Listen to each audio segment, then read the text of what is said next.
that is. Science and Sikhi on the origins of the universe. Big Bang was there. The only subtle difference Sikhi had with science was, what was there before Big Bang? According to science, it was void. But Sikhi doesn't believe in that. Sikhi said, no, somebody was there in its unmanifested form. And our good colleague at the back, Kamal Tariwal, sent me a link to one of the YouTube sites, which Professor Lawrence, I think his name was, he was speaking at LSC about 3-4 weeks ago. And something unique he said. He said, there's a possibility of something from nothing. Something from nothing is possible. He said religion doesn't believe in it. Unfortunately, we could not make to that presentation that something can happen from nothing, and religion doesn't believe in it. It actually bothered me for a few days. That how comes is this not stated in Guru Granth Sahib? The Big Bang is stated, everything else is stated, what was there before? Suddenly it dawned one day that yes, a Juni Saban. We think of that very carefully. A Juni Saban created himself from himself. Something from nothing. He created himself, the Almighty Creator. So I will not dwell too much on that. That program is going to be rolled out to Nishan, which is the amalgamation of the Sikh societies of University of London and other universities. And hopefully other professionals will also join that. City Sikhs will also join that at some stage. And we have appealed to them to join so that all the youth can understand that Sikhi, if not ahead of science, at least it has got parallel thinking with that. And now look how appropriate this program is. He's created the world, the universe. What was the state of that world just before the arrival of God's messenger, Guru Nanak Dev Ji? What was that state of affairs of the world? I will just very quickly do some very quick housekeeping. This program is being recorded, both internally, and we are very lucky that I think one of the channels is here, the Sikh channel is here. If any of you don't feel comfortable with the recording, I would advise that you can actually sit away from the cameras so that the camera doesn't focus on you. We don't want you to leave. We need you here. Your support is critical. Also, please switch off your telephones or put them on silence. Before I hand you over to the director of this program, Gurtyan Singh Gatora, I would like to call upon our mentor, Mahinder Singh Mant, who is single-handed actually carried out the tasks here for a number of years, to say a few words. I will now call upon Mahinder Singh Mant.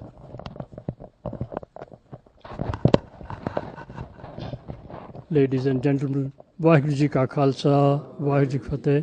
I won't take long. I just want to say welcome to Gurpreet. Gurpreet is very, very common name. While I was in the 5th, there were 5 Mahinders there.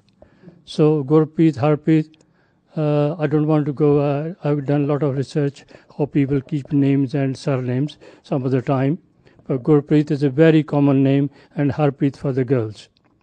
Welcome. I knew him simply as a presenter on Ek Noor. I wanted to see him. God is great. He is here. Now, second thing is, I was surprised when I opened today internet. He's all over the page. He's an actor as well. And the acting is especially his role as Banda Singh Bahadur. And many more are planned. We are very pleased, we are very thankful, and we'll see you again and again. And thank you very much for coming. Another thanks goes to Sikh Channel. They are recording this program. We are very grateful to them, and they are doing it for free. So, but nothing, money makes the mayor go. without money nothing works, whether it's direct hand or backhand or whatever it is. So I request all of you, whatever you can afford, please help Sikh channel the way you can. I don't want to take more of your time. Thank you, Gurpreet, and thank you, Sikh channel.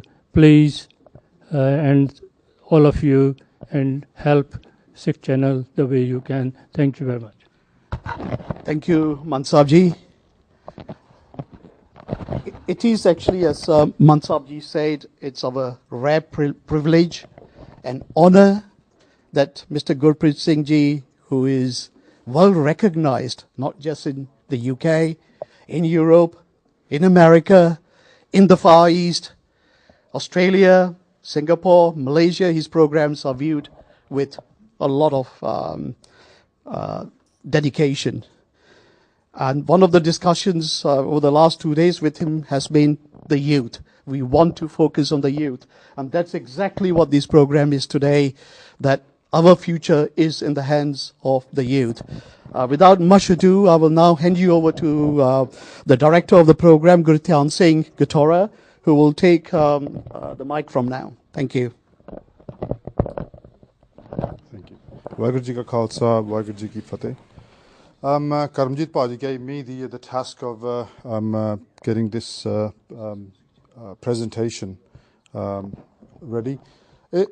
It's quite a difficult and quite an involved process because, the history of the world is wide. Where do you start? Humankind has been on Earth for 40,000 years. What elements do you pick on? And we thought long and hard about this, and when we really drilled down, it was what were the events that really shaped Guru's thinkings? What happened, not just in India, but what happened more widely around the world? Because those atrocities that happened in Europe, in northern India, certainly shaped the thinking of our Gurus. So hopefully this presentation will pretty much end where the real journey begins, and that real journey is by the arrival of Guru Nanak Dev Ji, the reformer, who really pretty much tried to solve all the issues that the world was facing. I mean, we're still almost back to where we were, unfortunately, because we just can't learn the message.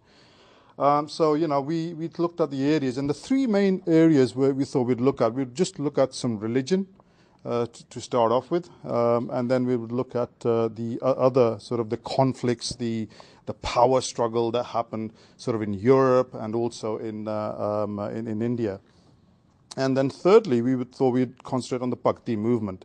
It has a lot of similarities with Sikhi, but there are key differentials as well. It doesn't quite go all the way, and those similarities and differences will be shared with you by the presenters.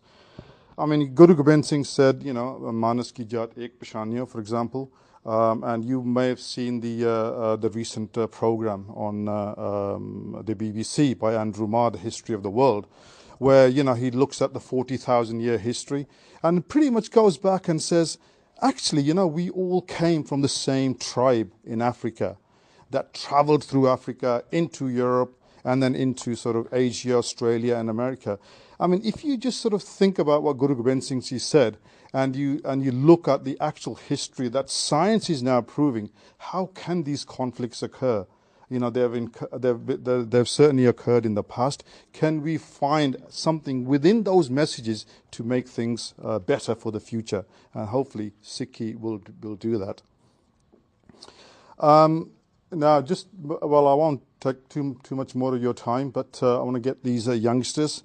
I mean, these youngsters, Shubjeevan Kaur Gotra, she's my daughter. Got Karanveer Singh Tillo and Jasraj Singh Hoti.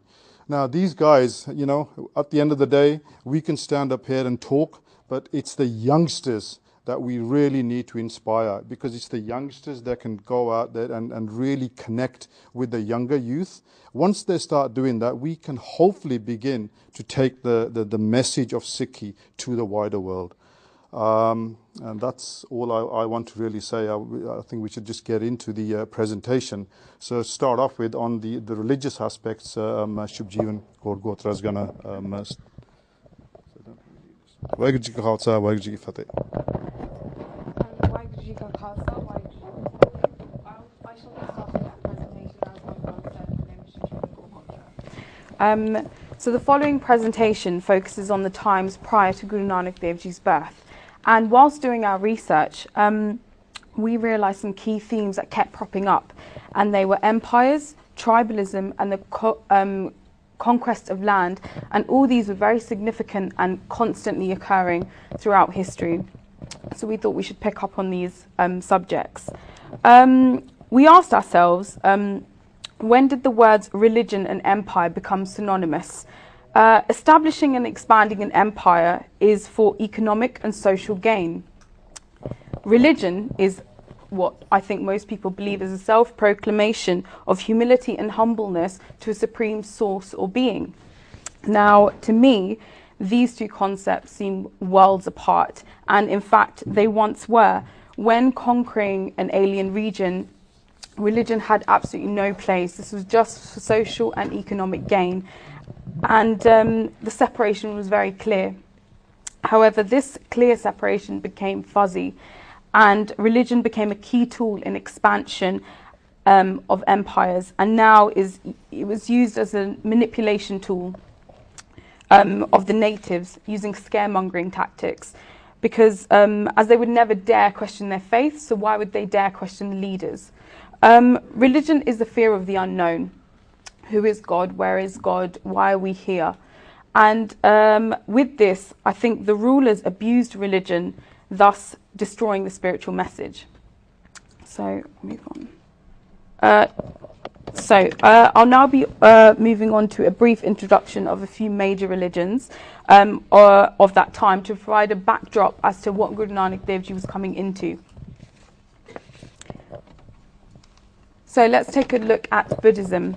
Siddhartha Gautama, and what we more commonly know him as Buddha, was born in the current day Nepal around 563 BC, and it's just highlighted there on the map where exactly he was born.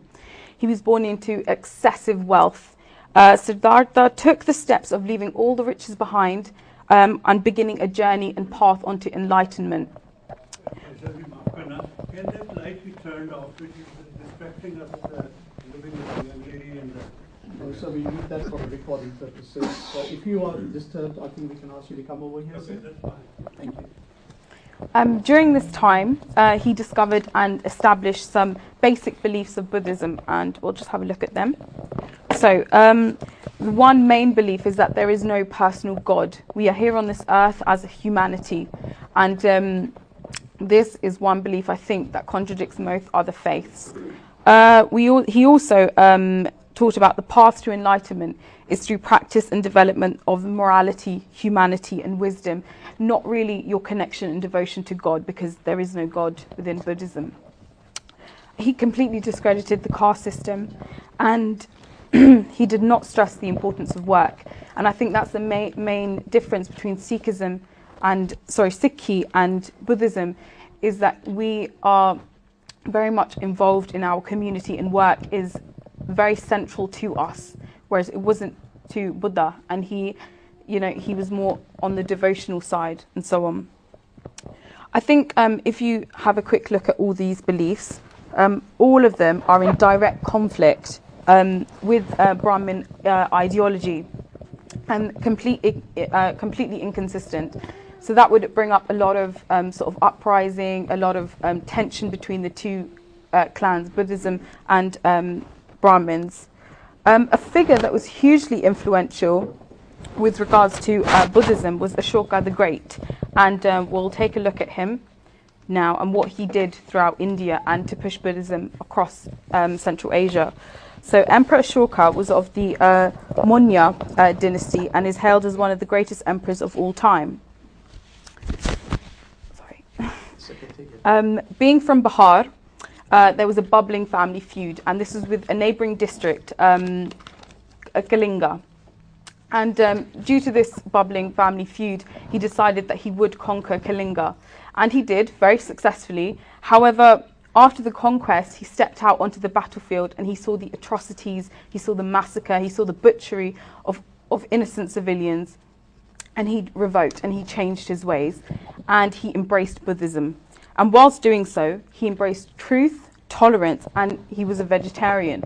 I think it's really interesting to note that he was the first emperor in human history to ban slavery, hunting, fishing, and deforestation, and the death sentence. I mean, America only banned slavery 200 years ago. This was 2,000 years ago, and this was an emperor. So I think that's really important. And because of such his vast empire, he was able to push Buddhism throughout Asia. And I think that map shows it very nicely, how extensive Buddhism was throughout the whole of Asia, and it was prevalent within India. However, there was the downfall and rapid decline of Buddhism, and this is when a descendant of Ashoka was murdered and replaced by someone of Brahmin origin. And this didn't just occur in Ashoka's dynasty and his, across here. It occurred currently throughout India. So there was this infiltration of the Brahmins into Buddhism because, as I stated before, the constant conflicts between the two. And this map nicely shows on the right here the infiltration and the breaking up of India into tribes, which allowed for the infiltration of Brahmanism and ousting out Buddhism into sort of neighbouring countries where it is pretty prevalent today. Now I'm going to fast forward 200 years and we're going to have a brief history of Islam because it was very relevant to India. So we'll be covering some key topics that occurred with Islam. And firstly, we're going to look at Muhammad, the Prophet of Islam. So he came from the Qurayshi tribe, and they were very influential in Mecca. And at that time, actually, they were in charge of the Kaaba, which is what we know is a Muslim holy shrine. Muhammad's time while he was on this earth shows a rapid expansion of Islam. And if we look onto the map here, the darker maroon colour covering Saudi Arabia actually highlights how extensive during his lifetime Islam had spread from being just a tribe in Mecca, Medina. Now if we look at the orange areas, they show 20 years after Muhammad's death, how the expansion of Islam after that. And further on, if we look at the yellow areas, that's 40 years after Muhammad's death. So as you can see, probably very, very expansive and extensive movement. So we're going to move on to another significant period within Islam, and this was the Golden Age, and this refers to the era of civilization, predominantly for men within Saudi and so on. And this is where civilization with regards to scholars, astronomers, doctors, literature and so on really took off, and they were much encouraged.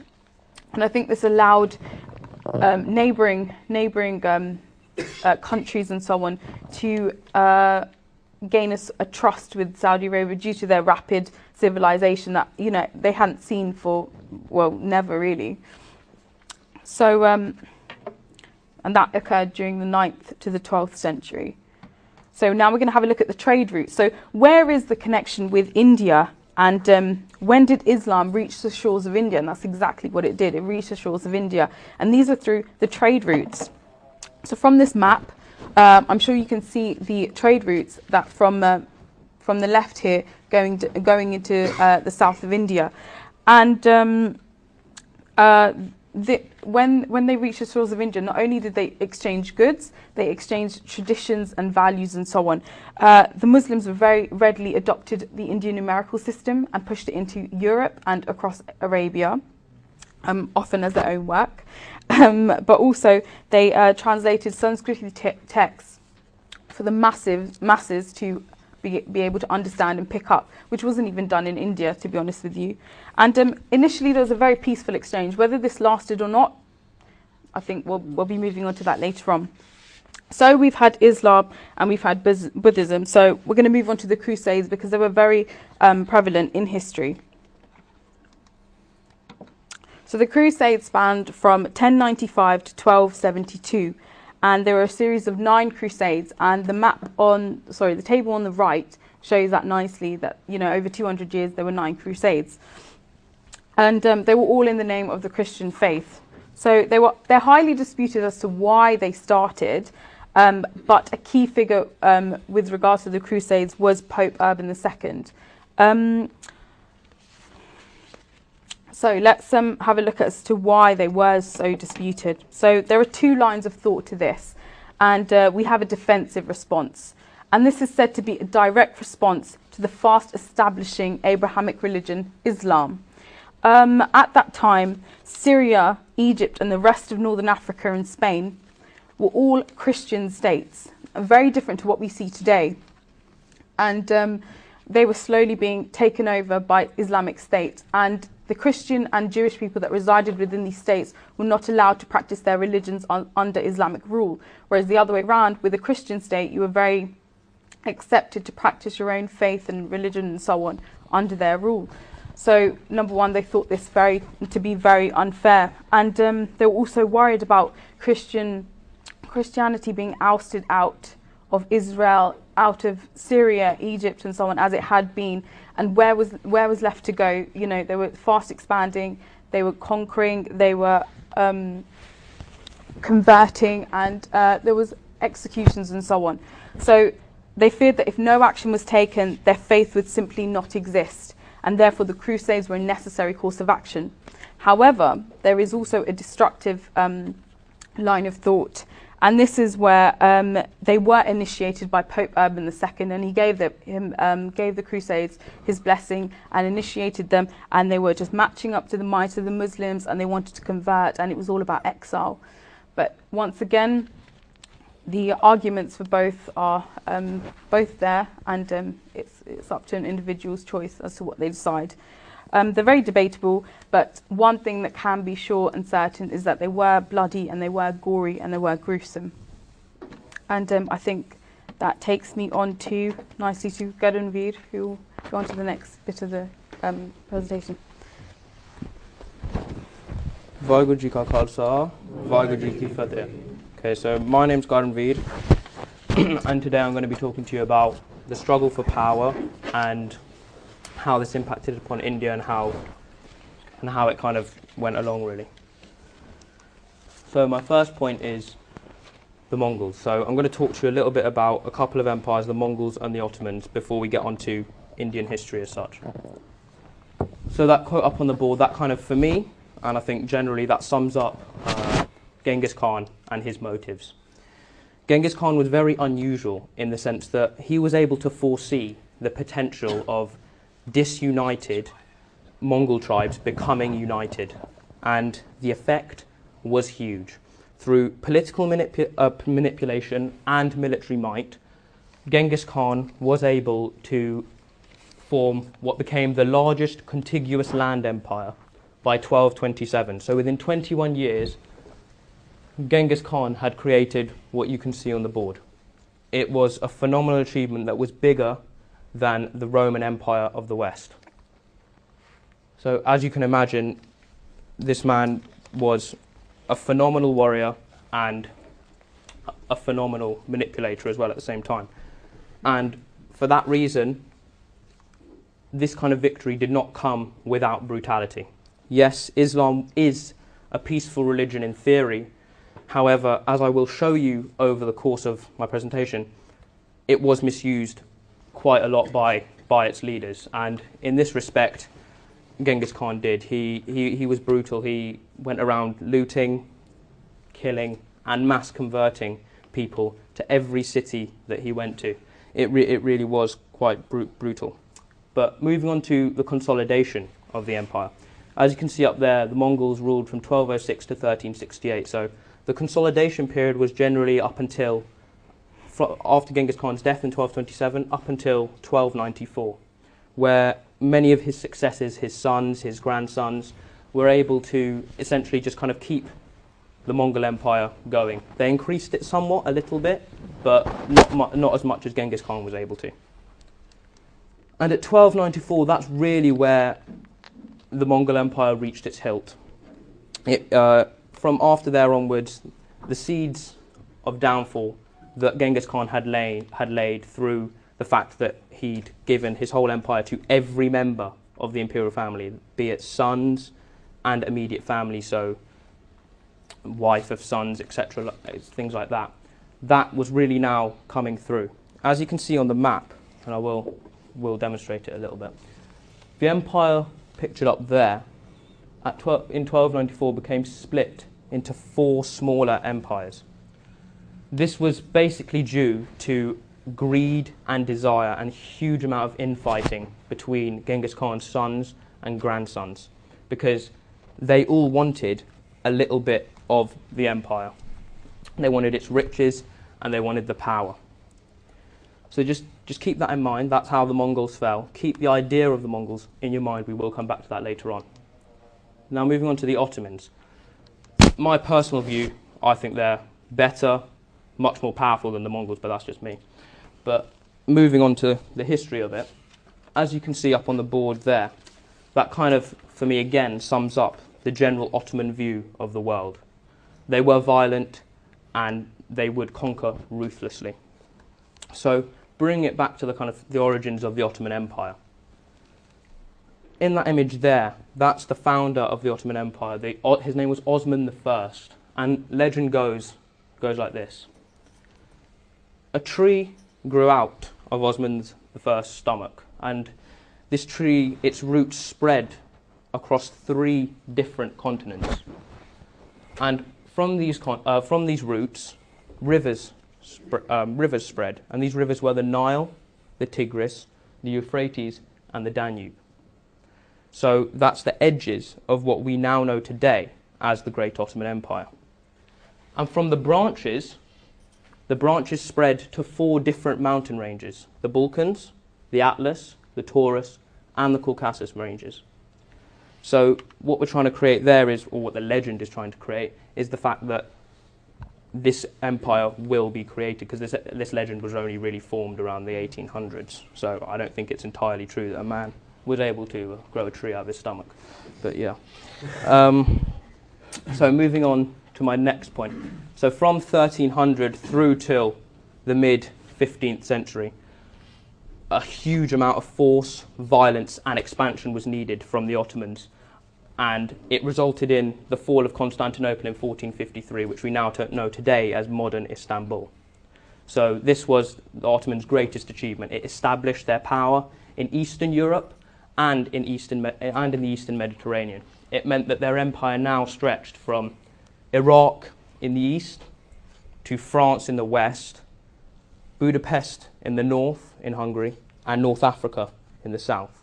So they had a vast, vast empire. Not as big as the Mongols, but vast nonetheless. It was huge. And really, the consolidation continued under the man on the right there, Suleiman the Magnificent, forming trade treaties and military alliances with countries in the West, England, France, the countries that we know today. But more importantly, and I think more relevant to today's presentation, is the way the Ottomans fell. It was quite a slow fall over a period of about 100 years, and it was painful. It sprung out of something called the Tanzimat period in 1839 through to 1876, where a huge amount of power was divulged to the people within the Ottoman Empire. So they gave a huge amount of freedoms to national minorities, ethnic minorities, and religious minorities. They even went as far as decriminalising homosexuality, which for the mid-19th century was pretty forward, to be honest. So giving these powers to the people of the Ottoman Empire, it allowed them to have freedom of thought, have freedom of speech. And it was this ideal, this philosophy, this freedom of religion that allowed the people to spring up and cause the ultimate downfall of the Ottomans in 1922. And I just want you to keep that thought in your mind for future presentations, because that, for me, and I think many of us within the presentation group that we researched, that's what we found Guru Nanak Dev Ji did. He used people power, he used people's philosophies and ideas to rise up and destroy the established order. So before I move on to this slide, I kind of just want to give you a little bit of background, because you're all probably wondering why I just spoke for about 3-4 minutes about two Muslim empires, kind of non-related to India. Well, the point is that they had spread to France, they had spread to Iraq, they had spread to the Middle East. Islam had spread, and it had spread violently. Though peaceful in theory, it was spreading, and it was spreading ruthlessly. The only natural gateway to India was the Punjab, and India was the next logical step. All you have to do is look at the map. The Middle East's up there, North Africa's there. India's yet to be conquered, and it's full of riches. If you want to expand your empire, go to India. And that's exactly what they did. So let's just take it back a little bit to the 7th century. Kind of throwing you around in history, I know, but stay with me.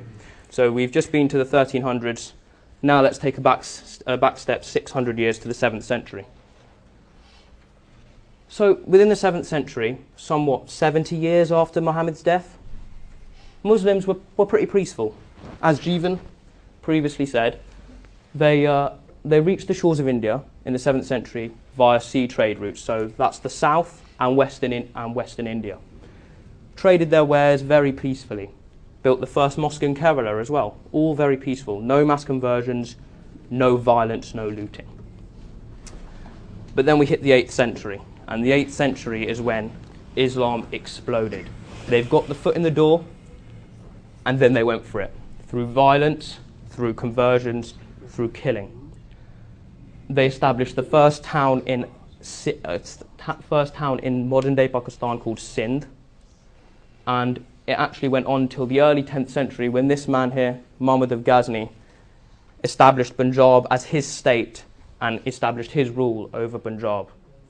As this continued, Islam gradually grew more and more powerful, and the Delhi Sultanate became under their control. So that's Punjab and generally the whole of North India.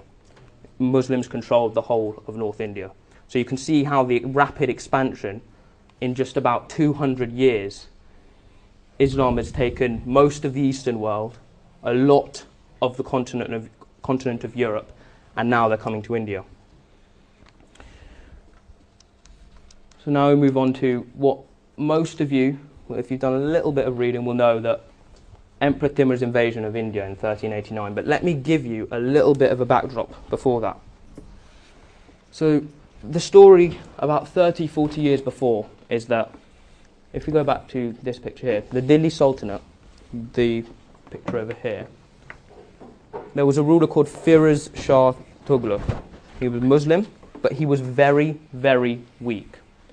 And he had kind of allowed the independent rulers of the states to rule as they wished. You know, there's a quote from a contemporary Islamic writer saying, the emirs and maliks had become kings and spent their income as they liked. So they were just doing whatever they want with their own vested interests. And because of this, you know, there was anarchy. Punjab and the Delhi Sultanate was an easy prey to invasion. And the man that managed to invade, as with anything, if there's domestic trouble throughout history, if you've studied any part of history, if there's domestic trouble, there will be foreign invasion. And there was foreign invasion in a big way from Emperor Timur. He was brutal. That quote up there, 1 hour, 10,000 Hindus dead. I can tell you in one day, 100,000 Hindus were also killed. This man was beyond anything I've seen and studied across the whole of history. This operation that Timur committed was also likened to the 1941 invasion of Russia by the Nazis, which was similarly brutal. Though it killed more, Timur's invasion was positively brutal. Let me tell you a little bit about how he invaded. Timur was a man of Mongol origin, hence why I told you a little bit about the Mongols. You'll remember that the Mongols never actually got to India. They never invaded India. So Timur, being the grandson of Genghis Khan, believed India's the next logic step. And how do you do it? Through the natural gateway, which is of course Punjab. So, tearing through Punjab, which we now know as modern-day Pakistan, Afghanistan, and of course India, killing people, looting, converting people as we go, city by city. Timur invaded Punjab and took the whole of the Delhi Sultanate as well.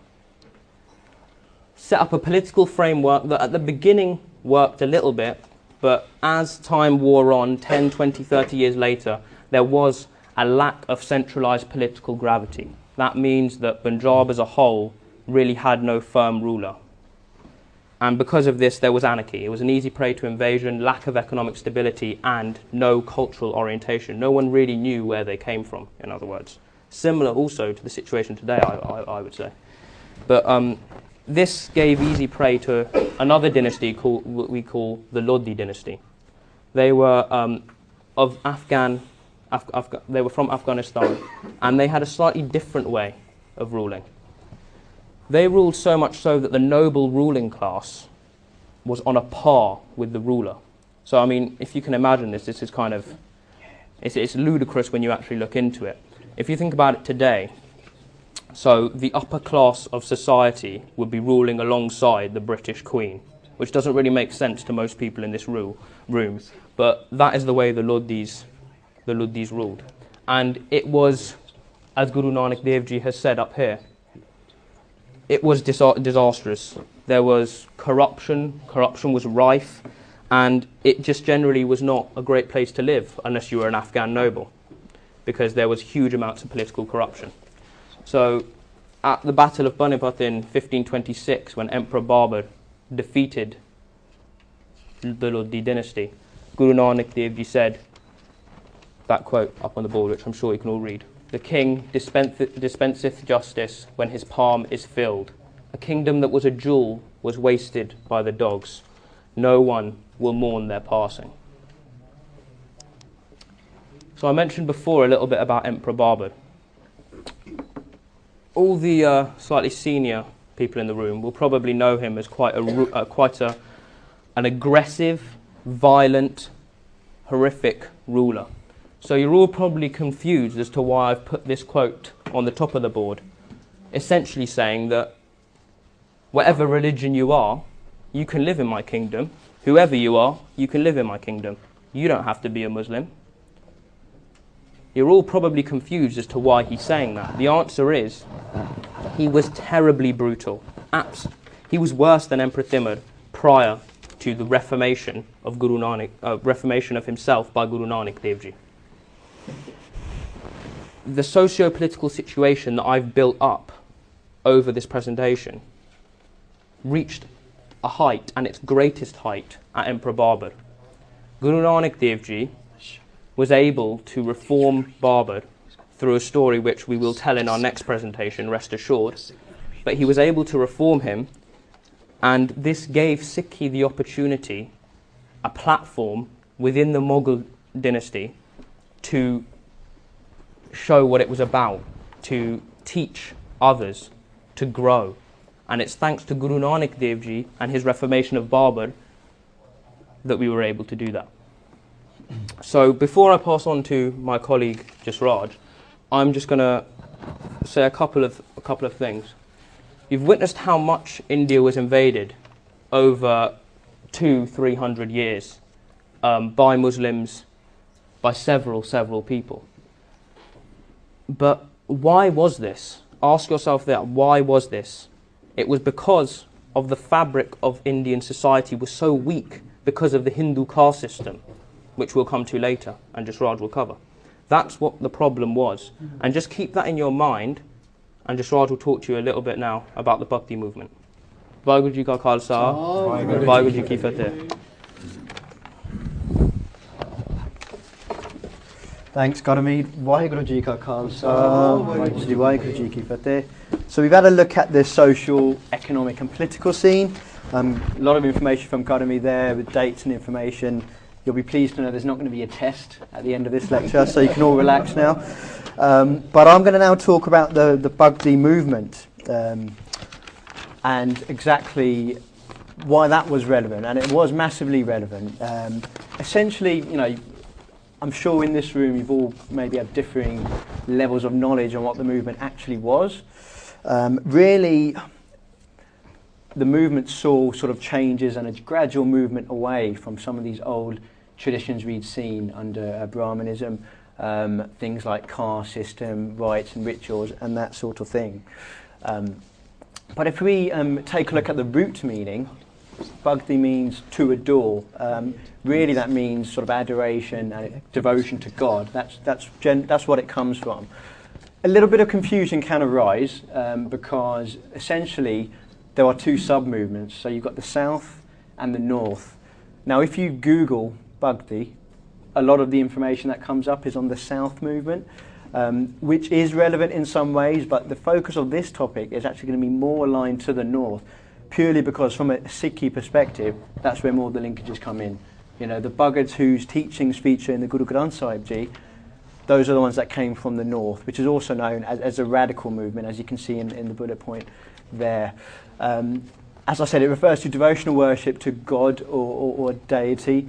In the south, generally it referred to sort of reincarnations of God, multiple gods, whereas in the north we started to see this shift towards one God. So you can see quite a broad range of time there, 6th to the 15th century. The south movement actually came in on the 6th. The focus of this is the north, which came in about 1100, which is why I've underlined the emphasis there in the bullet point at the bottom. And like I said, south and north, both very different. North, radical movement. The south, there were various schools, groups, individuals who had an effect and in sort of carrying that movement through. One of these schools, one of the most significant was certainly Vaishnavism, and essentially what that was, like it says there, South India Bhakti movement based a lot on Vaishnavism, the belief that Vishnu was incarnated by taking birth in a human form from time to time. So this idea of reincarnations. Obviously, not so much of a link to Sikhi there, but if you look in those bullet points at the bottom, caste and these sort of ritualisms, idol worship, those came up, and they still in the south they did acknowledge that, okay, these are going on, and they began to question those sort of the caste system and whether, you know, those rituals were really right. Should we be doing this? A bit reluctant, I think, to change that initially at first. Obviously, this system had been ingrained in the history for a long, long time, and so they didn't really want to anger too many people at the top, the Brahmins, for example, as I guess fear largely of what might happen to them. But now let's concentrate on the North movement, as I said we would, the radical movement. And like I said, in sharp contrast, it says they're based upon the adoration of one God. So there was this movement to one God, as you'll see from the latest Bhagats, who is actually unborn and therefore can't reincarnate. So the separation from Vaishnavism in the south there. Emphasis on singing the praises and for the love of the God, and crucially, that was in the language of the people, so everyone could understand that, and not just in a script for which just the higher classes could understand. So obviously, everyone is able to have access to that information, everyone is able to achieve that path to enlightenment and to God. The South, I mentioned that obviously they'd started to question these ideologies, caste, rituals, etc. In the North, we saw more of a stronger denouncement of these ideologies. Interestingly, the Bhagats generally led a life of withdrawal from the world and no real involvement in sort of social affairs. There was this belief at the time that the only thing that's real is God. Everything else is considered what is called Maya, which is an illusion. And you know, some of these beliefs were quite strong in that effectively life on earth is almost hell, and you can only really achieve bliss after death. So I'll come on to the first Bhagat here. Bhagat Farid, born, as you can see, a Sufi Muslim from the Punjab in around 1170. 134 hymns incorporated into Sri Guru Granth Sahib Ji, so quite a large number there. And Farid was someone who mixed with both Hindus and with Muslims alike, certainly not afraid to criticise Brahmins or the Qazis, as you can see up there. And he also shunned attachment to worldly belongings. perhaps appropriate to today with us all with our various gadgets, iPods, iPhones. I know I'm certainly guilty of not being able to put mine away, which my mother will probably back me up on. So I think Farid definitely saw something that into the future in some ways. And here's an example of one of these verses in the Guru Granth Sahib Ji, which I'm asking Navdeej if you could kindly read out. Dilo mohabbat jine se sacha, They alone are true, whose love for God is deep and heartfelt.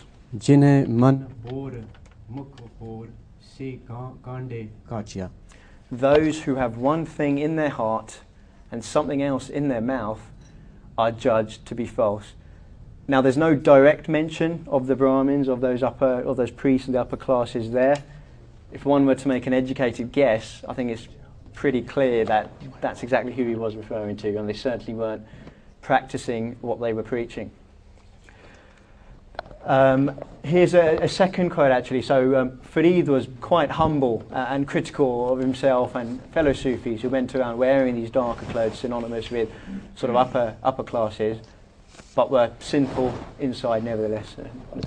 Farida kale mende kapde kala menda ves.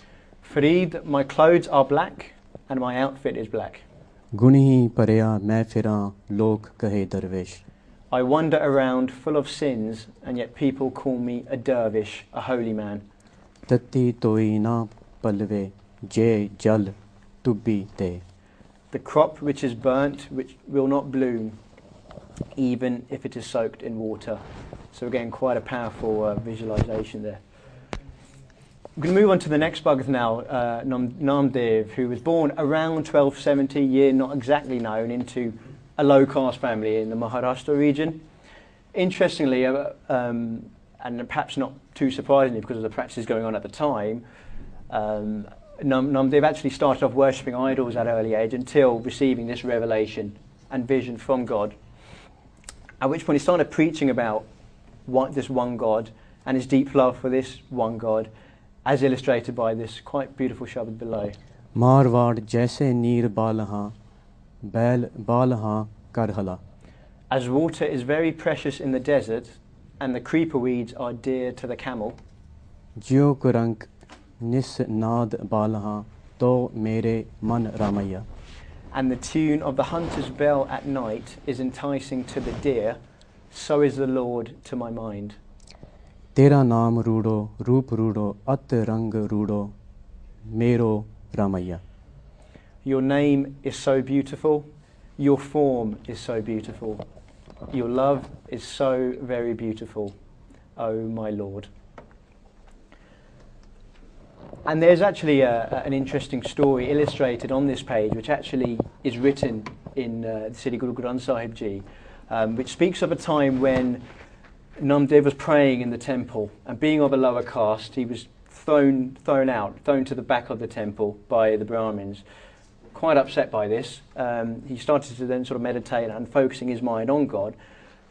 And God was quite moved by this love and devotion. And the story says that the temple was moved by God and completely turned around, so it was facing Namdev again. And like I said, I've not got the quote here today, but that is in the Sri Guru Granth Sahib Ji.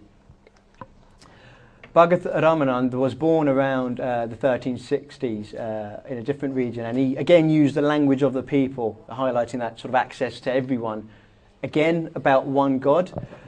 And interestingly, there's only one hymn that features in the Guru Granth Sahib Ji. Now obviously each of the Bhagats had their own views. A lot of them were from actually the lower caste, and for that reason felt a little bit disconnected from society and not overly happy with the way things were with the caste system.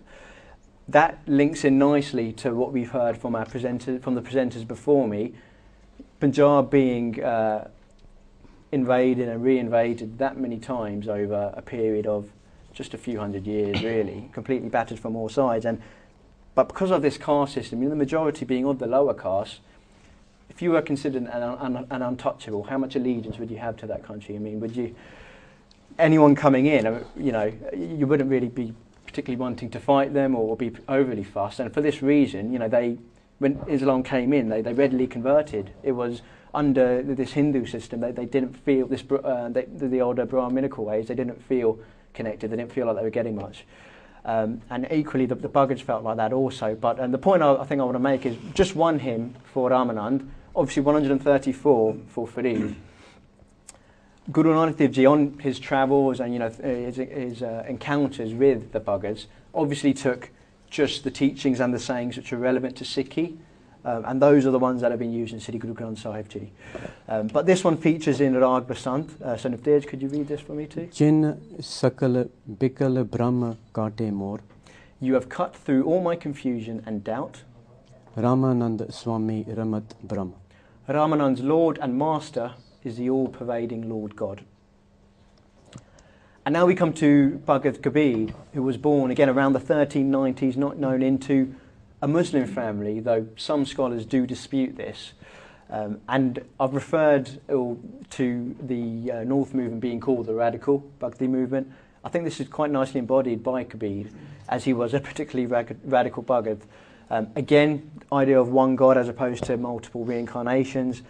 And he certainly expressed his views against the Brahminical traditions very strongly and was not afraid to make his feelings known. Completely anti the priest and the caste systems, again made this very known. And he did a lot, and he actually did a lot for people to sort of listen to these views and spreading the message that these things are wrong. But interestingly, again, in line with several of the other Bhagats, promoted this withdrawal from the Raj, with little interest in social affairs. And this is actually probably why Kabir never really took any initiative to start a major social movement, a religious movement, and perhaps missed a trick there. But there you go. And here's one of the verses of Kabir that features in the Guru Granth Sahib Ji again. Acharya ek suno re pandya, ab kich kin kahon na jai, keh na jai. Listen, O religious scholar, the one Lord alone is wondrous, no one can describe him. Sur nar gun gandharb jin mohe tribhavan mekhuli lai. He fascinates the angels, the celestial singers, and the heavenly musicians. He has strung the three worlds upon his thread.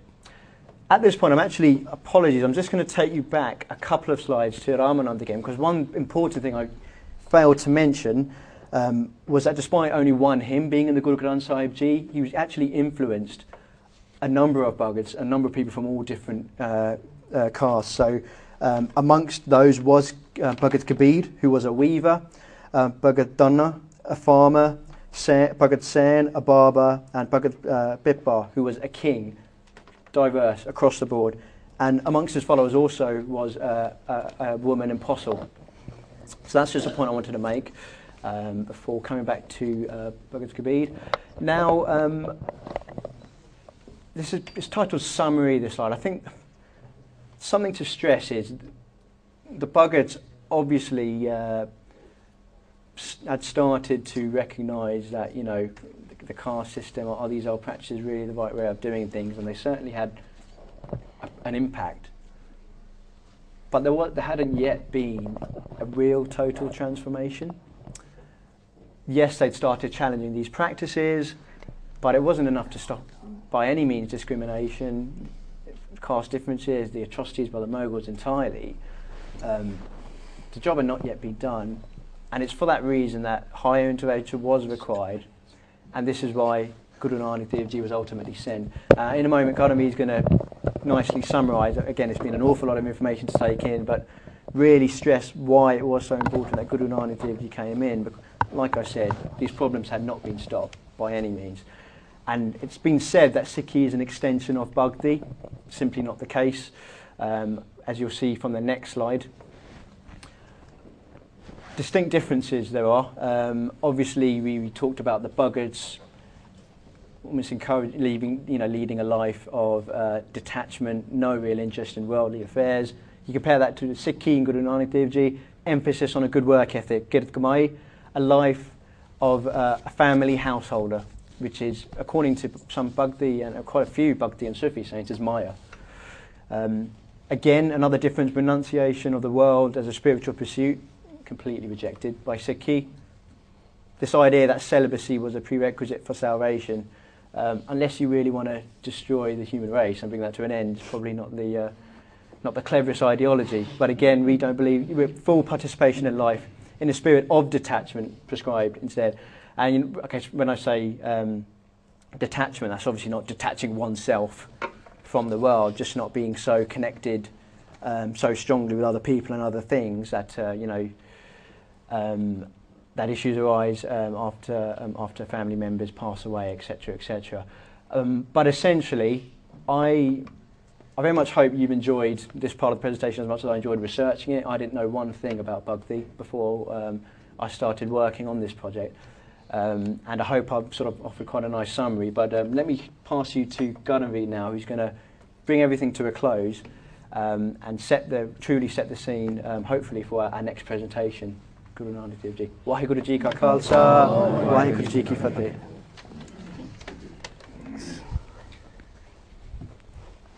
Oh, watch out.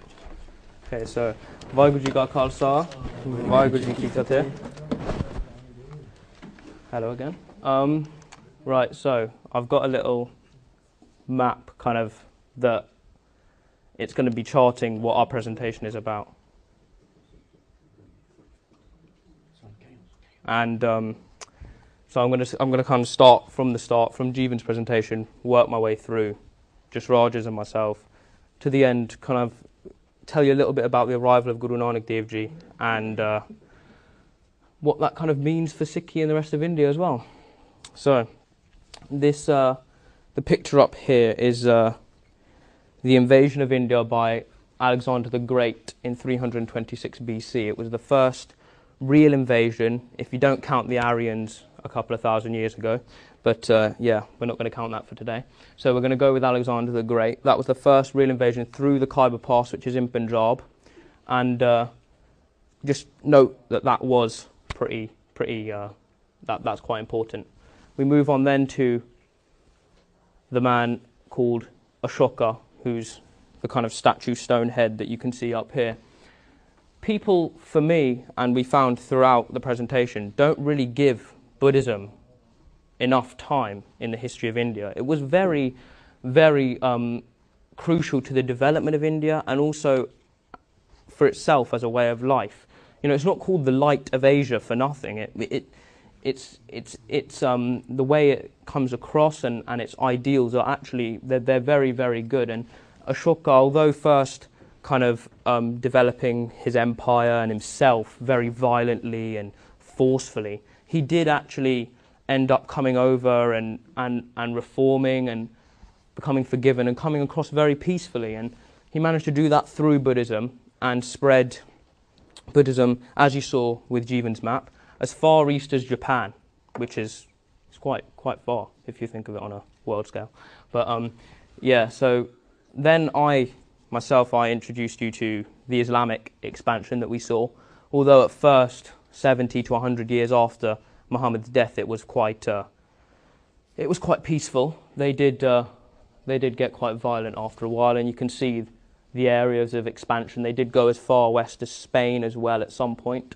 So the kind of the dark orangey parts on the map. That there is the first mosque that I mentioned that was built in Kerala. And then, of course, as I spoke before, this developed into what we now know today in the kind of 12th century as the Delhi Sultanate. So yeah, I mean, as I said before, the wars and various empires that had been built up and then fell again and then other empires built up, you know, that was all out of the fact that India was so easy to invade because of this caste system. You know, the fabric of Indian society was weak. The people in India, they felt that they had no self-worth. I mean, you know, as just Raj mentioned, if you're an untouchable or if you're an unskilled worker, these two bottom tiers on this nice triangle here, if you're those two bottom tiers, why would you want to protect people which look down on you and don't even speak to you? It just doesn't work. And that for me is why India was so easy to invade and such a broken society. And you know, this was where the Bhakti movement came in. You know, it refers to an adoration of a single one God. and spanned from the 6th to the 15th centuries. But although it attempted to break off the shackles held by this caste system, it couldn't really succeed, because at the end of the day, if you don't have a legacy from each Bhagat, like you did with Sikhi, with the Gurus, each had their own legacy. You look at Guru Nanak, philosopher, quite a powerful philosopher with ideals, all the way over to Guru Gobind Singh Ji, saint soldier, fighter, defending his faith. They all had their own different legacies. You guys probably didn't know much about the Bhakti movement, forgive me if I'm wrong, but because they did not leave a legacy, and that was a fundamental problem. And it was really Guru Nanak Dev Ji there. I really like that picture, because most of the pictures I've seen in my childhood, and you guys may have seen as well, Guru Nanak Dev Ji sitting there very peacefully, in tranquility, kind of just meditating. And he seemed to me, when I was a child, as everyone likes the fighter, the hero, Guru Gobind Singh Ji, but no one really paid enough attention to Guru Nanak Dev Ji. And I think that one there, that picture there, shows him walking, striding. This man made some crazy excursions. He went as far kind of to Europe from India. He walked from Europe to India, from India to Europe, which is just crazy. And I didn't learn that until I did this presentation. And for me, someone like that who actively sets out rules, he's strongly against the caste system, and he does something to make that happen. He leaves a legacy. He builds what was a fragmented society, which was divided socially, had internal anarchy. Civil war was raging everywhere. He built that up through Sikhi, given the opportunity to teach people about Sikhi. And I think that's what's so powerful about Guru Nanak Dev Ji. And I think that's just what we really need to remember. But as I said, that'll be covered in depth in the next presentation. So I hope you guys enjoyed today, and come back next time for a little bit more. Thank you. Vaheguru Ji Ka Khalsa.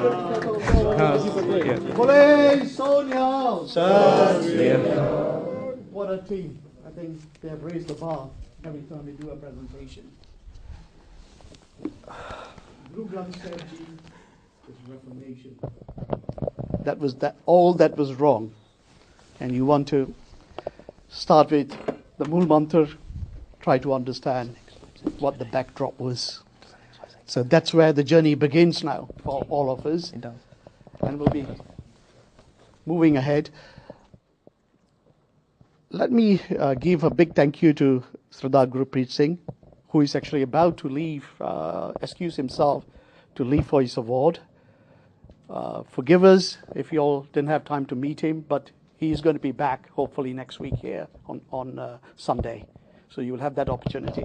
I will actually now hand you over to Navtej Jassal. As usual, he will have the Q&A session.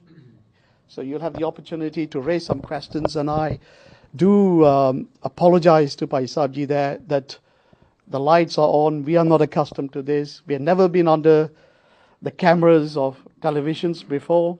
We don't know how to walk this journey, but next time we'll make sure that it's not so disturbing. The lights will be somewhere else. So, okay, Vaheguru Ji Ka Khalsa, Vaheguru Ji Ki Fateh. Vaheguru Ji Ka Khalsa, Vaheguru Ji Ki Fateh. I think everybody will agree it was a fantastic presentation, and thank you to all three presenters. And so, keep it up, and I think hopefully it'll be an inspiration to the youth, and that's what we're hoping to project to the outside world. So I'm happy at this stage to start taking questions from the audience.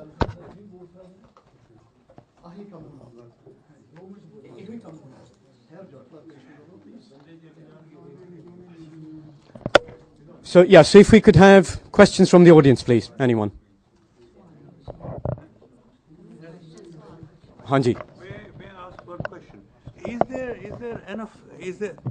there enough evidence to that the Mongols were Muslims? Mongol traditionally, we think they were tribal people, they were pagans, and their desire to expansion was, of course, motivated for something. They may have got onto the horseback becoming Muslims, but I'm not absolutely certain that there is sufficient evidence to think that the Mongols, to begin with, when they started, they had any inclination towards being Muslims. Thank you. Thank you for that question. Karanveer, do we have any research on this? Yep. Okay. Gutian? Yeah, you're absolutely right. I think there was a slight slip of the tongue during the presentation, but Mongols were in fact nomadic tribes from Mongolia, and later on, probably well into their expansion, that as they went towards east, they did adopt Islam. Yeah. So we apologize for that. Yeah. Haji.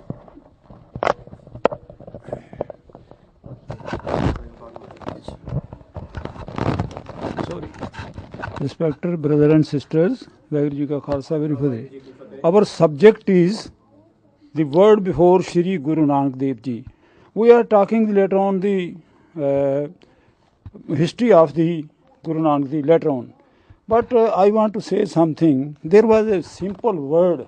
Everybody was wearing beards and no were clean shaved in that time. Drinking canal waters and river waters and also pond waters.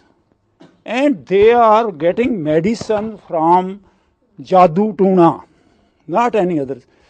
And I want to let you know the after Guru Nanak meant all these things, Naam da Jap, and stress on anything. Hey, he had sincere love all the communities. Example is Bala Mardana, you know. Before Guru Nanak, the subject is, what was the way of living before Guru Nanak? The way of living very dangerous. When a young man die, the young woman, his wife have to burn with the graves. You understand? Moreover, he compelled Sati di Rasam. Later on, abolished forever. Moreover, the second question is, we are telling the other history. I know, you know, Aurangzeb, Savaman, Janyu, Lona. That is another thing. You get more time and more accuracy later on. The subject is word before Guru Nanak. The main, I told you, he amended all the Muslim unity with their own teaching. You know, Makkah Feria, Babe Makkah Feria, Jari Dala Khwai, Othe Jake, Kitab, Kauda Rashik, other examples. I want to let you know the main subject in the Adasis, core Adasis. He had all, you have seen the different example and meant the words. I beg pardon, I'm not rich in English, my pronunciation is not so good, and beg pardon on my part. And the subject is word before Guru Nanak. Very simple, very superstition, very critical condition. He served a very good service for the humanity and secrecy. He made also made the character. Dekh paraiyan charangiyan, mama penatiyan jane. Before Guru Nanak, there were so many marriages. One person married 1, 2, 3, 4. Therefore, he watched all this. Thank you very much. Thank you, Bhai Sabji, for your very interesting comments. And as we have said, this is setting the scene for the world before Guru Nanak. And as our presenters have said, the next presentation, which will be talking about Guru Nanak Dev Ji, his message, he was a reformer. Why we have set the scene for what was the world like? Why did God feel it necessary to send Guru Nanak Dev Ji? And so that will be the subject of a future presentation. So, any further questions? Gurmeet Sabji. First of all, not a question, but big thanks to the team for their wonderful presentation. I think it was for very much intellectuals and for those who want to learn something. And I'm sure your effort won't go wasted, and everybody will learn from it. And with this, keep it up, never give up. There will be some criticism, but as both three of you have spent a lot of your time and a lot of effort is put into this, so I'm sure we'll build up on this. And don't get disheartened even if you have one or two negative comments, but it's one of those who understand, one of those who want to learn. So with this, Thank you very much indeed from all of us. Thank you. Waheguru Ji Ka Khalsa. Yeah, Waheguru Ji Ka Khalsa, Waheguru Ji. Charanjit Panji. Oh, you want me to stand up? Okay. Well, again, what Gurmeet Singh said, I echo that. It was a very vast expanse of time, historical time, in order to cover quite a few things happening in the world at the same time, more or less. So, by its very nature, this complexity cannot be put into, in such a small period of time, which we have just covered 45 minutes. My sort of question is more in relation to the Bhaktas. I know it's a bit difficult really to pick up the complexity therein as well. And I feel that if some of the messages of the Bhagats were not in tune with Guru Granth Sahib, they wouldn't have been there in Guru Granth Sahib. So we need to actually make sure that we do not present them in such a way that it conflicts with our own understanding of Sri Guru Granth Sahib Ji. Sat Sri Akal. Yeah, Nate, thank you. Your comments will be taken on board. And as you said, to try and research all this within 45, 50 minutes. And I think what we will do, the Bani of the Bhagats is something that will be the subject of a future presentation. So that will be very carefully thought and presented. Hanji. Thank you very much. I just want to accept what the last speaker has said. This was what was coming in my mind all the time, that what the Bhagats said, that's exactly the philosophy of Guru Nanak Dev Ji. Bhagats said, Toi moi moi toi antar kaisa. Bhagats said, this is a simple stone on the ground. You pick it up, you carve it, and then you start calling it God. How can it be true? And Guru Gobind Singh Ji finally said, Manas ke jaat sabe ek ki pehchan. The Bhagats were married. They were ordinary people, coming from ordinary family. They were not Rajas or Brahmins. I think the whole thing is what Guru Nanak Dev Ji took forward. Thank you very much. Any other questions from the audience? Okay, if that's it, thank you very much for your time. Oh, sorry, go ahead. So, okay, perhaps as the last comment, it could suit as well. One of the speakers mentioned about Buddhism coming out as the light of Asia. And now I'm very pleased indeed that our young people, they have taken it on board that Sikhism, this is going to be light of the world, not just Asia only. Thank you very much for taking it forward. So nice. Thank you. Thank you. Thank you. Waheguru Ji Ka Khalsa, Waheguru Ji Ki Fateh. Karamjit Paji gave me the task of getting this presentation ready. It's quite a difficult and quite an involved process because, the history of the world is wide. Where do you start? Humankind has been on Earth for 40,000 years. What elements do you pick on?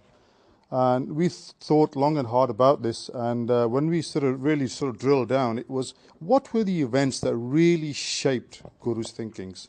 What happened, not just in India, but what happened more widely around the world?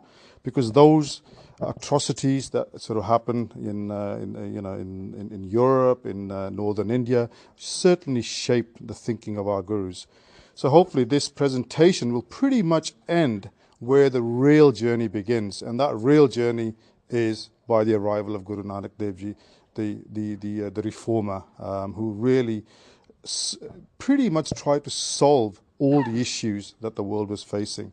I mean, we're still almost back to where we were, unfortunately, because we just can't learn the message.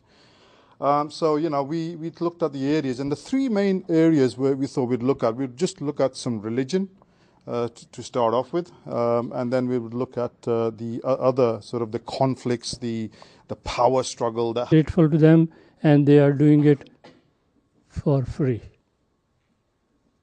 So, but nothing, you know, money makes the mayor go. Without money, nothing works, whether it's direct hand or backhand or whatever it is. So I request all of you, whatever you can afford, please help Sikh Channel the way you can. I don't want to take more of your time. Thank you, Gurpreet, and thank you, Sikh Channel. Please, and all of you, and help Sikh Channel the way you can. Thank you very much. Thank you, Mansabji. It is actually, as Mansabji said, it's our rare privilege and honor that Mr. Gurpreet Singh Ji, who is well recognized, not just in the UK, in Europe, in America, in the Far East, Australia, Singapore, Malaysia, his programs are viewed with a lot of dedication.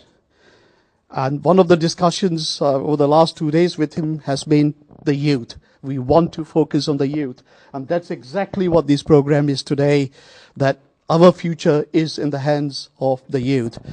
Without much ado, I will now hand you over to the director of the program, Guru Singh Gatora, who will take the mic from now. Thank you. Created himself, the almighty creator.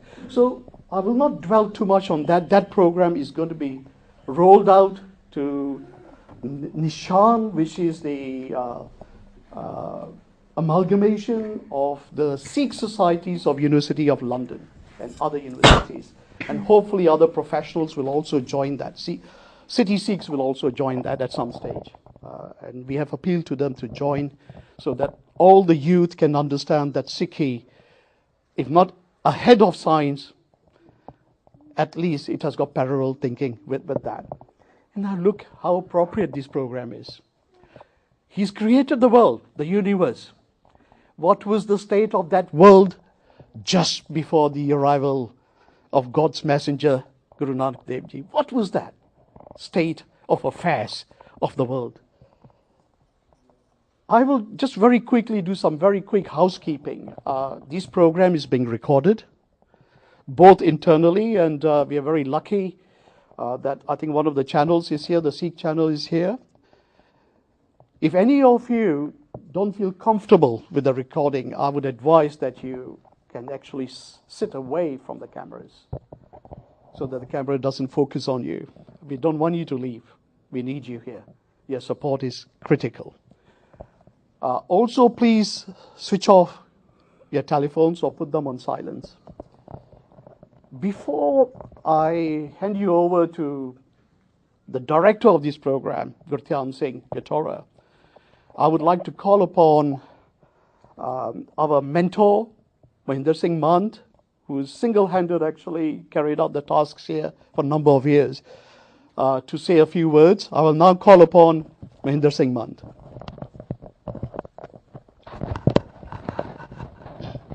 Ladies and gentlemen, Vaheguru Ji Ka Khalsa, Vaheguru Ji Ki Fateh. I won't take long. I just want to say welcome to Gurpreet. Gurpreet is very, very common name. While I was in the 5th, there were 5 Mahinders there. So Gurpreet, Harpreet, I don't want to go, I've done a lot of research how people keep names and surnames some of the time. But Gurpreet is a very common name, and Harpreet for the girls. Welcome. I knew him simply as a presenter on Eknoor. I wanted to see him. God is great. He is here. Now, second thing is, I was surprised when I opened today internet. He's all over the page. He's an actor as well. And the acting is especially his role as Banda Singh Bahadur. And many more are planned. We are very pleased, we are very thankful, and we'll see you again and again. And thank you very much for coming. Another thanks goes to Sikh Channel. They're recording this program. We are very good. That is Science and Sikhi on the origins of the universe. Big Bang was there. The only subtle difference Sikhi had with science was, what was there before Big Bang? According to science, it was void. But Sikhi doesn't believe in that. Sikhi said, no, somebody was there in its unmanifested form. And our good colleague at the back, Kamal Taliwal, sent me a link to one of the YouTube sites, which Professor Lawrence, I think his name was, he was speaking at LSC about 3-4 weeks ago. And something unique he said. He said, there's a possibility of something from nothing. Something from nothing is possible. He said religion doesn't believe in it. Unfortunately, we could not make to that presentation that something can happen from nothing, and religion doesn't believe in it. It actually bothered me for a few days. That how comes is this not stated in Guru Granth Sahib? The Big Bang is stated, everything else is stated, what was there before? Suddenly it dawned one day that yes, a Juni Saban. We think of that very carefully. A Juni Saban created himself from himself. Something from nothing. He